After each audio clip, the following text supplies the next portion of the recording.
थंडीच्या दिवसांमध्ये काहीतरी गरमागरम खावेसे वाटते तेव्हा आपण फक्त भजीच करत असतो. पण आज आपण भजी न करता एक पारंपरिक पदार्थ करणार आहोत. तर आज आपण पारंपरिक पद्धतीने कोथिंबिरीच्या वड्या कशा करायच्या ते बघणार आहोत. नमस्कार, मनीषा टेस्टी रेसिपीमध्ये तुमचे सर्वांचे मनापासून खूप खूप स्वागत. कोथिंबिरीच्या वड्या करण्याच्या वेगवेगळ्या खूप पद्धती आहेत, पण मी आज अगदी सोप्या पद्धतीने झटपट ही वडी कशी करायची ते काही टिप्ससह सांगणार आहे. त्यामुळे अजिबात ही वडी तेलकट न होता मस्त खुसखुशीत कुरकुरीत अशा या वड्या तयार होतात. रेसिपी खूप सोपी आहे. रेसिपी आवडली तर प्लीज लाईक आणि सबस्क्राईब नक्की करा. चला तर मग रेसिपीला सुरुवात करूया. कुरकुरीत कोथिंबीर वडी बनवण्यासाठी इथं मी एक मध्यम आकाराची कोथिंबीरीची जुडी घेतलेली आहे. तिला स्वच्छ धुवून घेतली आणि नंतर तिला अशी कोरडी करून तिला बारीक चिरून घेतलेली आहे. तर ही एक मोठी वाटी भरून कोथिंबीर येईल. आता आपल्याला कोथिंबीर वडीमध्ये काही साहित्य टाकून घ्यायचे. त्यासाठी इथं मी 4 हिरव्या मिरच्या, 5 ते 6 लसणाच्या पाकळ्या, 1 इंच आल्याचा तुकडा आणि 1 चमचा जिरे घेतलेले आहे आणि त्याला मिक्सरमधनं असं बारीक फिरवून घ्यायचं आहे. तर या पद्धतीचा असा ठेचा तयार करून घ्यायचा आहे. तर आता आपण एका मोठ्या बाउलमध्ये कोथिंबीरीची जी जुडी आपण कापून घेतलेली होती ती टाकून घ्यायची आहे. नंतर जो आपण ठेचा करून घेतला होता तो 1 चमचा टाकून घ्यायचा आहे. नंतर 1 चमचा ओवा अशा हातावर क्रश करून त्या टाकून घ्यायचे आहे. नंतर 1 चमचा लाल तिखट, 1 चमचा हळद पावडर आणि चवीनुसार मीठ टाकून घ्यायचे आहे. नंतर यामध्ये 1 चमचा धने पावडर टाकून घेतलेली आहे. मी यामध्ये तीळ टाकलेले नाही आहे, तुम्ही वाटल्यास तीळही टाकून घेऊ शकता. नंतर 2 ते 3 चमचे तांदळाचं पीठ टाकून घेतलेलं आहे. ते ऑप्शनल आहे, नाही टाकलं तरी चालेल, पण ते टाकल्यामुळे कुरकुरीत अशी वडी तयार होते. आता आपण इथं 1 वाटी बेसनपीठ घेतलेलं आहे. आपल्याला 2 वाटी बेसनपीठ घ्यायचं आहे, पण मी सुरुवातीला 1 वाटी बेसनपीठ टाकून घेतलेलं आहे. नंतर त्याच वाटीने मी इथं 1 वाटी पाणी घेतलेलं आहे. आता सुरुवातीला आपण बेसनपीठ आणि कोथिंबीर व्यवस्थित एकजीव करून घेणार आहोत. असं हाताने व्यवस्थित चोळून हे जिन्नस व्यवस्थित एकजीव करून घ्यायचे. त्यामुळे काय होतं तर कोथिंबीरमध्ये जेवढंही मॉइश्चर असतं, पाण्याचा अंश असतो, तो पिठामध्ये व्यवस्थित मिक्स होतो आणि पीठ भिजवायला आपल्याला पाणी फारसं लागत नाही. आता थोडंसं पाणी टाकून घेतलेलं आहे आणि हे पीठ व्यवस्थित मळून घ्यायचं आहे. पाणी टाकताना अजिबात घाई करायची नाही किंवा जास्त पाणी टाकून घ्यायचं नाही, तर थोडंसंच पाणी टाकायचं आहे. आता मी त्यामध्ये अजून 1 वाटी पीठ टाकून घेते. हे मी पाऊण वाटी पीठ घेतलेलं होतं आणि नंतर मला थोडंसं अजून पीठ वरतून लागलेलं होतं, म्हणजे एकूण मला 2 वाटी पीठ लागलेलं आहे इथं.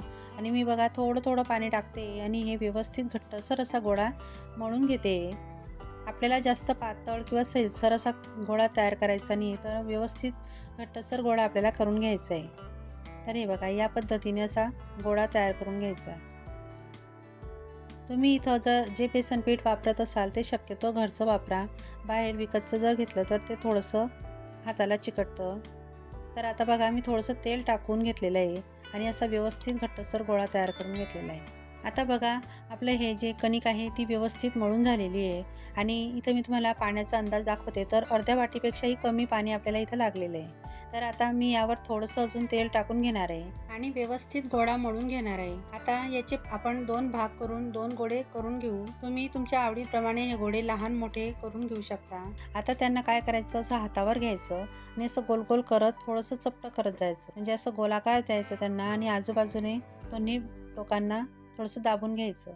आता मी दुसराही गोळा व्यवस्थित असा हातावर चोळून तो व्यवस्थित सेट करून घेते. या पद्धतीने करून घ्यायचं आणि मी एका बाजूला पातेल्यामध्ये पाणी गरम करायला ठेवून घेतलेलं आहे आणि त्यावर चाळणी ठेवून घेतलेली आहे आणि तिला थोडंसं तेल लावून घेतलेलं आहे. आता आपले हे जे गोळे आहेत ते तयार झालेले आहेत आणि इथं बघू शकता अशी गाळणी मी ठेवून घेतलेली आहे पातेल्यावर आणि आता ते गोळे त्यावर ठेवून त्यावर मी मोठं असं झाकण ठेवून घेतलेलं आहे. मी यावर परात ठेवून घेतलेली आहे आणि आता याला 15 ते 20 मिनिटासाठी मध्यम आचेवर व्यवस्थित शिजवून घ्यायचं आहे. आता 15 ते 20 मिनिटं झालेली आहेत आणि मी ते झाकण काढून घेते. आता बघू शकता हे गोळे छान मस्त शिजले गेलेले आहेत. वरचे जे आवरण आहे ते असं मस्त थोडंसं कडक झालेलं आहे, म्हणजे आपले गोळे छान शिजले गेलेले आहेत. आता हे गोळे मी एका प्लेटमध्ये काढून घेतले आणि त्यांना थंड करून घेतलं आहे. आता ते आपल्याला कट करून घ्यायचे. तर असं चाकूच्या साहाय्याने मी व्यवस्थित त्याचे बारीक बारीक असे स्लाइस करून घेणार आहे. तर हे बघा या पद्धतीने तर एकदम मस्त अशा ह्या वड्या तयार होत आहेत. तर मी याच पद्धतीने हे बारीक बारीक अशा वड्या पाडून घेणार आहे. तर जास्तही जाडसर वडी करायची नाही, तर अगदी पातळ अशी वडी तयार करायची, म्हणजे त्या छान कुरकुरीत अशा लागतात आणि तळायलाही व्यवस्थित तळल्या जातात. तर इथं बघू शकता मी आता दोन्ही रोल व्यवस्थित कट करून घेतले आणि त्याच्या अशा वड्या पाडून घेतलेल्या आहे. तर आता मी त्यांना तळून घेणार आहे. तर त्यासाठी इथं मी कढईमध्ये तेल गरम करून घेतलेलं आहे. तेल व्यवस्थित कळकळीत गरम करून घ्यायचं आहे आणि मगच हे वड्या टाकून घ्यायच्या आहे. थंड तेलात किंवा कोमट तेलामध्ये ह्या वड्या अजिबात तळायच्या नाही, नाहीतर त्या व्यवस्थित तळल्या जात नाही, त्याचे तुकडे पडतात. तर आता बघा, अशा उलटपलट करून 2 ते 3 मिनटं यांना व्यवस्थित मध्यम आचेवर तळून घ्यायचे आहे. अगोदर तेल व्यवस्थित गरम करून घ्यायचं आणि मग गॅसची फ्लेम थोडी कमी करून घ्यायची. आता बघा, या दोन्ही बाजूने व्यवस्थित तळल्या गेलेल्या आहे आणि त्यांचा रंगही थोडासा चेंज झालेला आहे. मस्त असे गोल्डन ब्राऊन कलर त्यांना आलेला आहे. हे बघा, मस्त तळल्या गेलेल्या आहे.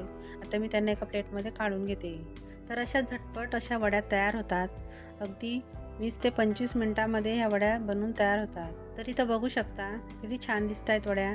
आता मी दुसरी बॅचही तेलामध्ये टाकून घेतलेली आहे आणि तिलाही मस्त असं व्यवस्थित मध्यम आचेवर ह्या तळून घेणार आहे. अगोदर मी तेल थोडंसं कडक गरम करून घेतलेलं होतं आणि नंतरच त्या वड्या टाकून घेतलेल्या आहे. आता बघा, यांचाही रंग किती छान आलेला आहे आणि आता त्यांना मी काढून घेणार आहे.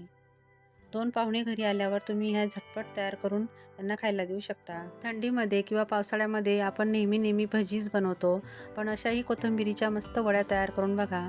आता बघा, मी एका प्लेटमध्ये त्यांना सर्व करून घेतलेले आहेत. तर इथं बघू शकता किती छान दिसत आहेत. मी अगदी पारंपरिक पद्धतीने ह्या वड्या कशा करायच्या ते दाखवलेलं आहे. आता मी तुम्हाला एक वडी तोडून दाखवते. तर हे बघा, दिसायला एकदम छान मस्त कुरकुरीत अशी दिसते. आतून एकदम छान सॉफ्ट अशी आहे.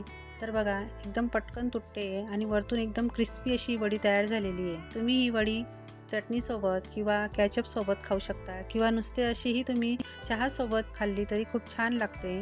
तेव्हा मी सांगितलेल्या पद्धतीने एक वेळा नक्की ट्राय करून बघा. आणि तुम्हाला जर ही माझी रेसिपी आवडली असेल तर प्लीज माझ्या चॅनलला लाईक करा, शेअर करा आणि सबस्क्राईबही नक्की करा. चला तर मग पुन्हा भेटूया अशाच एक नवीन रेसिपीसोबत. तोपर्यंत मस्त खा आणि स्वस्त राहा.